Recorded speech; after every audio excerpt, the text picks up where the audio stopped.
Cinema ತುಂಬ ಇಷ್ಟ ಆಯಿತು. ಇದರಲ್ಲಿ ಒಬ್ಬ ತಂದೆ ಮತ್ತು ಮಗ ಹೇಗಿರಬೇಕು ಅನ್ನೋದನ್ನು ತುಂಬ ಚೆನ್ನಾಗಿ ತೋರಿಸಿದ್ದಾರೆ. ಸಂತೋಷ್ ಆನಂದರಾಮ್ ಅವರಿಗೆ ತುಂಬ ಥ್ಯಾಂಕ್ಸ್ ಹೇಳ್ತೀವಿ. ಆನಂತರ ಒಬ್ಬ ಯುವವರು ಮಾಡಿರುವಂಥ ನಟನೆ ಇದೆಯಲ್ಲ, ನಿಜವಾಗ್ಲೂ ಅದೊಂದು ಹೊಸ ಸಿನಿಮಾ ಅಂತ ಅನ್ಸಲ್ಲ ಸರ್. ಎಷ್ಟು ಚೆನ್ನಾಗಿ ಆ್ಯಕ್ಟ್ ಮಾಡಿದ್ದಾರೆ. ಒಬ್ಬ ಮಗ ಹೇಗಿರ್ಬೇಕು ಅನ್ನೋದನ್ನ ಜವಾಬ್ದಾರಿಗಳನ್ನು ನಿಭಾಯಿಸುವಂಥದ್ದು ಸಿನಿಮಾದಲ್ಲಿ.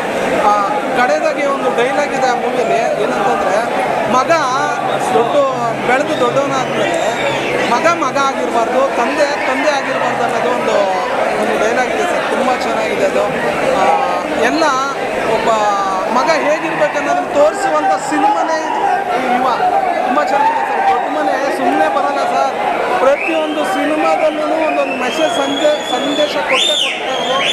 ತುಂಬ ಚೆನ್ನಾಗಿ ದೊಡ್ಡ ಮನೆಗೆ ಪ್ರತಿ ಮತ್ತೊಂದು ಹೆಸರು, ನಟನೆಗೆ ಮತ್ತೊಂದು ಹೆಸರು ದೊಡ್ಡ ಮನೆ, ಆಮೇಲೆ ಸರಳತೆಗೆ ಮತ್ತೊಂದು ಹೆಸರೇ ದೊಡ್ಡ ಮನೆ, ಸೆಲೆಬ್ರೇಷನ್ಗೆ ಮತ್ತೊಂದು ಹೆಸರೇ ದೊಡ್ಡ ಮನೆ, ಸಹಾಯಕ್ಕೆ ಮತ್ತೊಂದು ಹೆಸರೇ ದೊಡ್ಡ ಮನೆ. ಭಾರತೀಯ ಚಿತ್ರರಂಗದಲ್ಲಿ ದೊಡ್ಡ ಮನೆ ಥರ ಎಲ್ಲೂ ಬರಲ್ಲ. ದೊಡ್ಡ ಮನೆ ರಾಜವಂಶ ಥರ ಭಾರತದಲ್ಲಿ ಎಲ್ಲೂ ಬರಲ್ಲ. ಇದಂತೂ ಸತ್ಯ. ನಿಜವಾಗ್ಲೂ ನಾನು ನಮ್ಮ ತಂದೆನ ಸುಮಾರು 12 ವರ್ಷ ಇದ್ದು ಕಳ್ಕೊಂಡು ತಂದೆ ತಿಳ್ಕೊಂಡಿದ್ದೀನಿ, ಹತ್ತಿದ್ದೀನಿ. ಮತ್ತು ಅಪ್ಪಣ್ಣವರು ತುಂಬ ನೆನಪಾಗ್ತಾರೆ ನನಗೆ. ಅಪ್ಪಣ್ಣ ತಿಳ್ಕೊಂಡು ನಾನು ತುಂಬ ಹತ್ತಿದ್ದೀನಿ, ನಮ್ಮ ತಂದೆ ತಿಳ್ಕೊಂಡು ತುಂಬ ಹತ್ತಿದ್ದೀನಿ. Cinema super. ನಿಜವಾಗ್ಲೂ ಒಳ್ಳೆ ಕಂಟೆಂಟು ಮತ್ತು ಒಳ್ಳೆ ಸನ್ನಿವೇಶ ಇರುವಂಥ ಸಿನಿಮಾ. ಎಲ್ಲ ನಮ್ಮ ಕರ್ನಾಟಕದ ಅಲ್ಲ, ಇಂಥ ಸಿನಿಮಾಗಳನ್ನ ಪ್ಯಾನ್ ಇಂಡಿಯಾ ಮಾಡಬೇಕು. ಆ್ಯಕ್ಚುಲಿ ಹೇಳಬೇಕು ಅಂತಂದರೆ ಸಂತೋಷ್ ಆನಂದರಾಮ್ ಅವರು ಪ್ಯಾನ್ ಇಂಡಿಯಾ ಮಾಡಿದ್ರು ಚೆನ್ನಾಗಿರೋದು.